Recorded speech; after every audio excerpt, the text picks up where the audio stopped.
We're trying to get Deb on the show. I'll cook with Deb. There you go, Deb. It'd be like Snoop Dogg and Martha Stewart.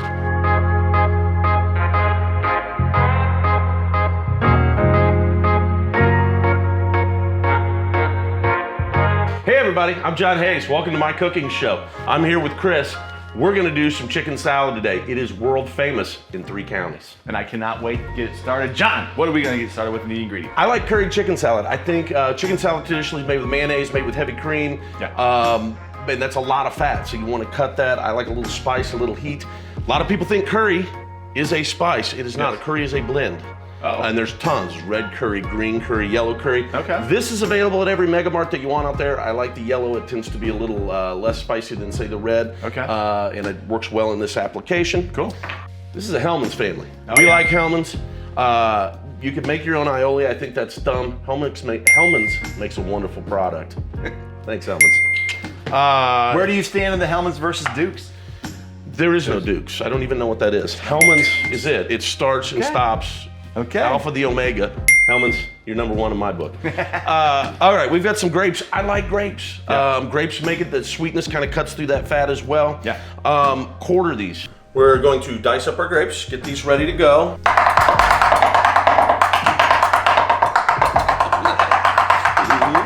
All right, now we've got grapes. Voila. I'm gonna quarter all of them. If they're soft and smushy, throw them out. Got it. Right, but you want small enough bites of grapes to do that. I like a little bit of celery. Some people will say no celery. That's up to you. It's kind of a nothing food though anyway, right? So like, it's kind of like it's there, It gives it's it not crunch. there. Yeah, It's texture. exactly. Same with the almonds. I like some sliced almonds.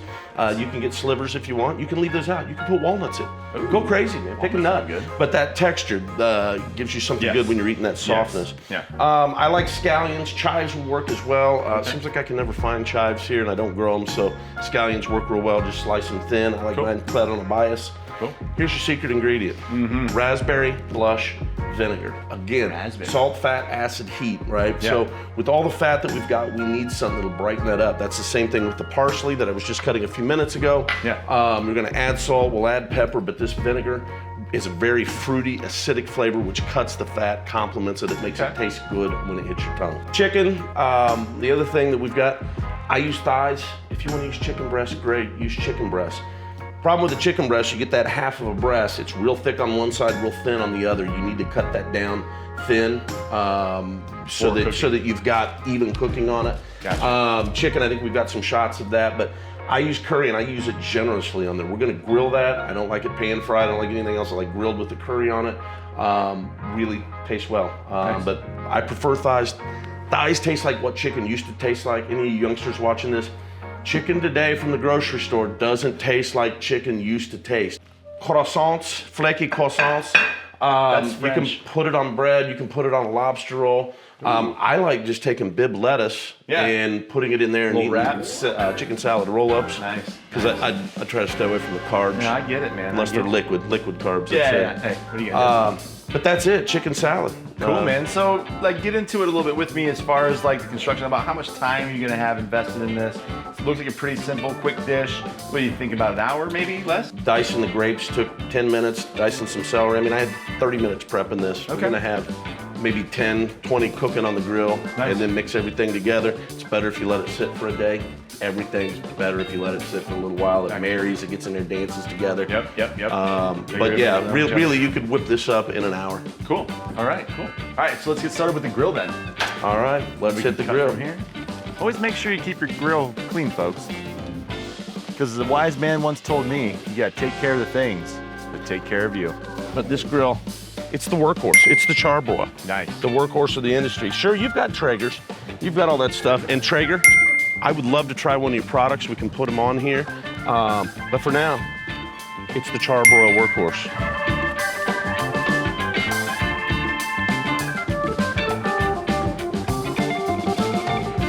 All right, so John, we are waiting for the grill to warm up. We're gonna get our chicken on there here in a second. Let's talk about you though for a little bit, all right? How about that? Sure. So you've been I'm a Capricorn. You're a Capricorn. Yeah. That's great. I like long walks by the sunset, skinny skiing. Skinny skiing. Love it. So you've been a loan originator for Hallmark for how long? Since 2009. Okay. I'll let you do the math. 2009. All right. So you got plenty of time in this business, plenty of time to have seen things come and go. as you see it here right now, what do you think the market's going to be doing? I think that housing supply is still going to be low. I think home values are going to stay. I don't think they're going to stay constant. I don't think we're going to have a drop in home values. I don't think we're going to continue to see 15, 20% appreciation year over year. The buying power is lower right now. But I think that home prices are going to remain solid.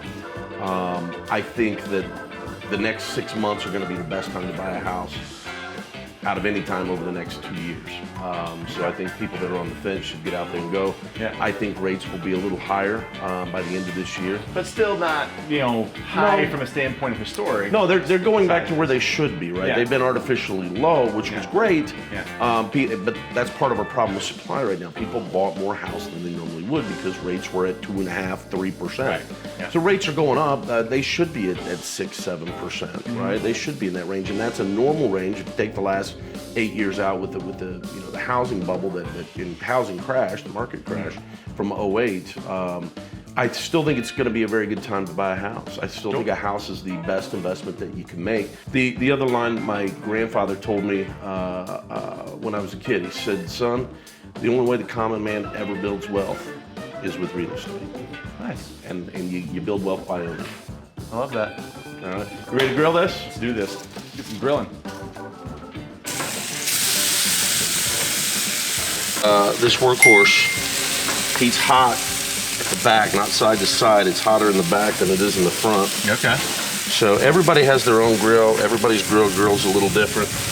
That's why you don't just jump on another man's grill and start grilling. I agree. So, talk to me.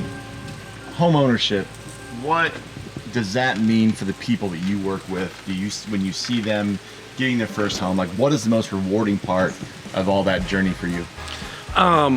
It's knowing that you're helping people. I remember not being in the industry not too long, and young mother was referred to me with her daughter, and getting her through there, telling her, yeah, this is going to work, and then sitting down with her at the closing, and the daughter has drawn me a picture, and she's crying, the mom's crying, giving me a hug, going, I never thought this would be possible.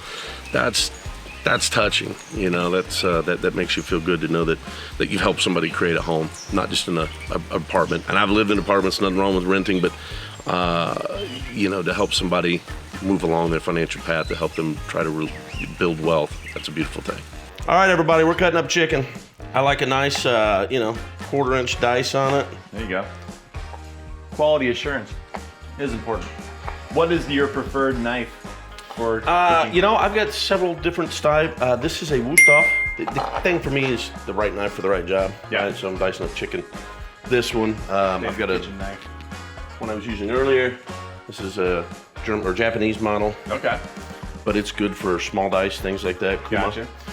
And they stay really, really, really sharp. Mm-hmm. I think it needs that.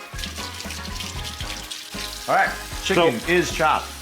So what do I got here? I've got about maybe 3 cups of chicken, 2.5 cups of chicken. Yeah. I don't really have measurements on this. I kind of put it in to taste. Yeah, so how do you get around all that? How do you know how much to put in? What do you do?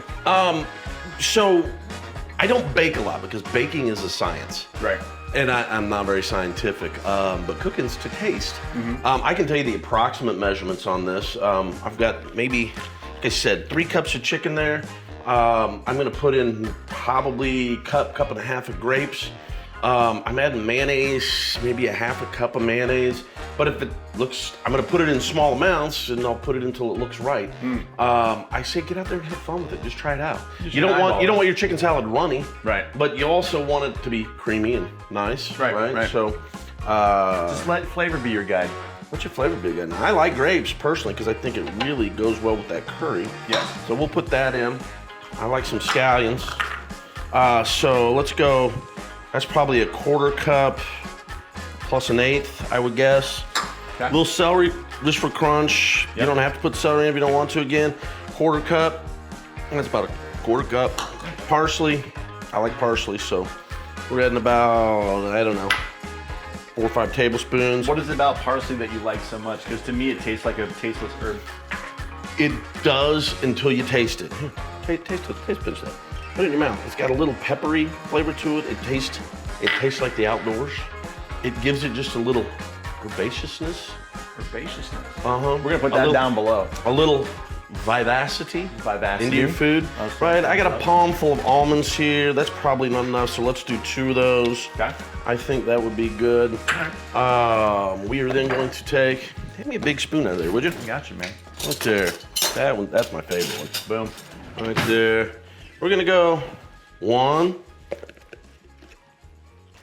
2. Is it dollop or dollop? That's a little more than dollop. So That's a dollop and a half. Yeah, but I would go dollop. Okay. Little cream. We don't want to get crazy with that, but just a little bit to thin that out so it spreads. Just so it knows it's there. Most of the time when I eat at other people's house, not that I'm an expert, but I've cooked a lot over the years, everybody under-seasons their food. You don't want to over-season it, there's a fine line there, but don't be afraid to put it. But there's a lot of food here, a lot of fat. So, a little salt. You know, do one of those, is that what it is? And so I'm looking at this, and I think I definitely need just a little more mayo. Okay. And that doesn't look bad. Try it now. Oh, we're not gonna do like the thing? Okay, that's fine. So that'll be Go. good. It doesn't taste bad. But let's do this. Not bad at all. Bring on the Hellmann's and bring out the best. Hellmann's, for when you truly care. When it's gotta be right, it's gotta be Hellmann's. We just gave you 3 taglines there, guys. You're welcome. Those are free. Go ahead. Just a little more cream in there too. So we're just kind of getting the consistency down right now, making it making right. sure that we've got it, you know, where we want it. In the Raspberry neighborhood. blush vinegar. I'm just telling you, Frivolous. about that much. Okay, not A frivolous. shaking. John, if you're gonna make one case for you and Deb to be in an episode together, there's your camera. What are you gonna say? Deb, I think we bring it. I think you and I making a beef bourguignon or a Chateaubriand, something like that, we could really, really sell that. You know I love you.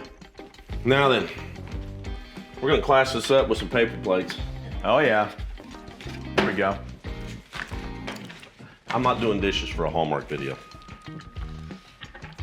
I'm not either. I will say that out of all the episodes that we've done so far, one of my favorite parts has to be the fact that I can eat this awesome food and then do no dishes. So with your croissant here, do you dress this up at all? I don't think you need to. All right, there we go. Chris is a big boy. He likes the money scoop right there, the little extra on top. Boom. Yep. Boom. Boom. That's the scoop for people who are working out but don't really want to work out that hard. A summer dish. Always needs a little chips to go with it.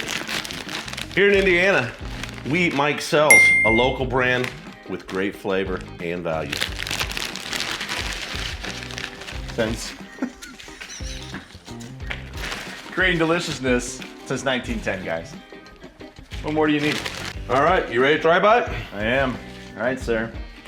Let's get to it right now. Cheers, sir. Cheers.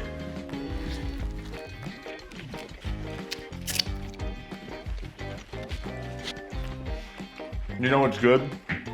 When it gets all over the outside of your mouth, you still don't even care because you're enjoying it.